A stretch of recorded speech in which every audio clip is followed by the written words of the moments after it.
राज्यकर्ते हेच सत्तेत आहेत आणि हेच विरोधात आहेत। मूलभूत प्रश्नावर आजही तीच चर्चा आपण करतो।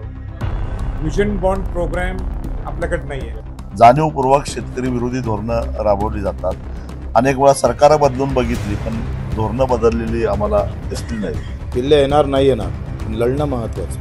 नमस्कार, मी मनोज भोर, मॅक्स महाराष्ट्रामध्ये आपल्या सर्वांचं स्वागत आहे।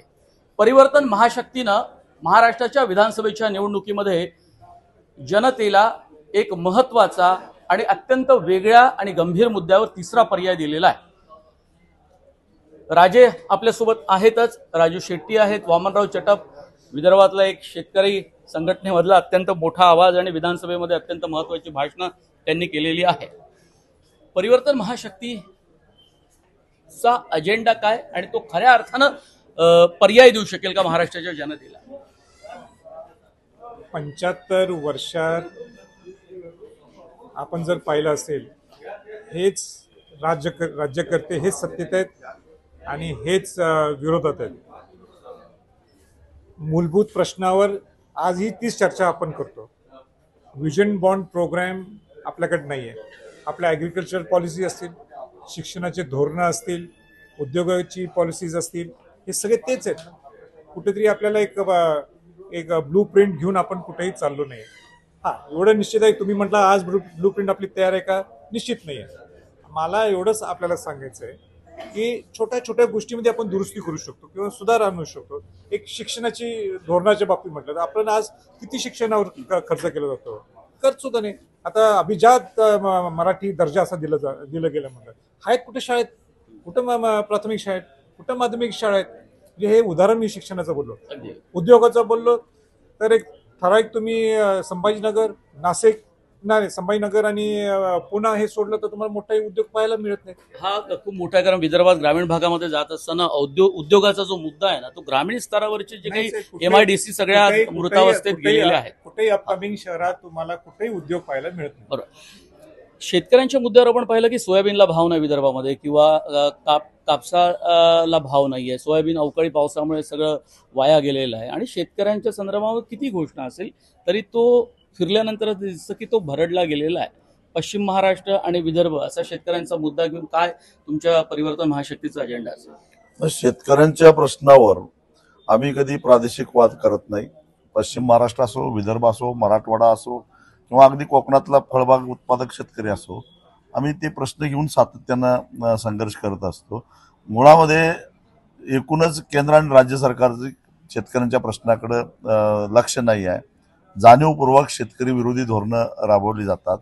अनेक वेळा सरकार बदलून बघितली पण धोरणं बदललेली आम्हाला दिसली नाहीत आणि त्यामुळं मुळापासूनच शेतीच्या संदर्भातलं धोरण राबवलं पाहिजे। आणि खरं तर आज आपल्यासमोर सगळ्यात मोठा प्रश्न आहे तो बेरोजगारीचा, आणि रिकाम्या हाताला काम देण्याची क्षमता सगळ्यात जास्त कुठल्या क्षेत्रामध्ये असेल तर ती शेती क्षेत्रामध्ये आहे, वस्त्रोद्योगामध्ये आहे।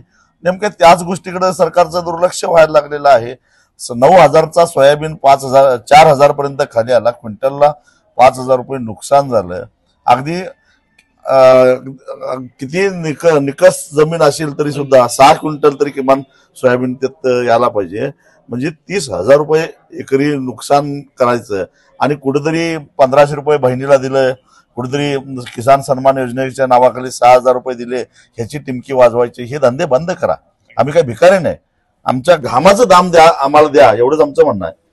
तुम्ही एकेकाळी खूप सक्रिय होता आणि नंतरच्या मधल्या काळात नव्हता, म्हणजे विदर्भात म्हणा किंवा बाकी महाराष्ट्र स्तरावर एक नवा स्कोप शेतकऱ्यांचा आवाज वर उठवण्यासाठी दिसतोय। 100% आहे।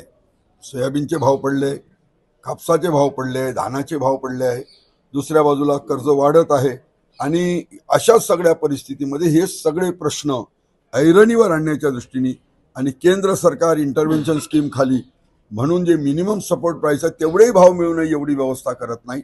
या सरकारच्या धोरणाविरुद्ध आवाज उठवायसाठी विधानसभेचं फोरम हे प्रॉपर आहे आणि आम्ही शेतकऱ्यांच्या आशाकांक्षाचं प्रतिबिंब निर्णय प्रक्रियेत या निमित्ताने विधानसभेत उमटवू।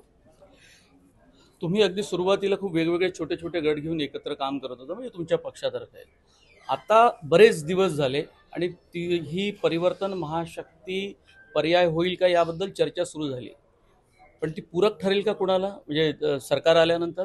कसं आहे, प्रत्येक वेळेला आपण सत्ता, विजय, पराजय एवढ्यापुरतं पाहून चालत नाही. लढणं गरजेचं असतं. छत्रपतीनं सुरुवात करताना जय पराजयचा विचार नाही केला, तो विषय ठेवला नाही. तर विषय हा होता का इथं होणारा अत्याचार, इथे जे काही ज्या पद्धतीनं एकंदरीत वातावरण आहे ते बदललं पाहिजे. किल्ले येणार नाही येणार, पण लढणं महत्त्वाचं आहे. आम्ही लढतोय हेच आमचं महत्त्व आहे. आणि आमच्या लढण्यात लोक लढायला लागल. जेव्हा लोक लढायला लागेल तेव्हा शेतकऱ्यांचं, मजुरांचं, कष्टकऱ्यांचं राज्य येईल. पण सीट शेअरिंगचा फॉर्म्युला काय आहे? समजा पराभूत झाले तरी चालणार आहे की जिंकून येण्यासाठी खरंच ठोस प्रयत्न होणार आहे? कसं आहे, जिंकण्यासाठीच लढत असते, पण ते काय घेऊन लढावं ते फार महत्त्वाचं असतं. जेवढं जिंकणं महत्त्वाचं आहे तेवढं काय विचारानं तुम्ही लढताय ते पण त्याच्यापेक्षा जास्त महत्त्वाचं. किती जागा जिंकतील तिसरी आघाडी? मला असं वाटतं का एकंदरीत आम्ही 121 जागा लढतोय, त्याच्यातल्या मजबूतीनं आम्ही 75% जागा त्याच्यात लढतो आहे.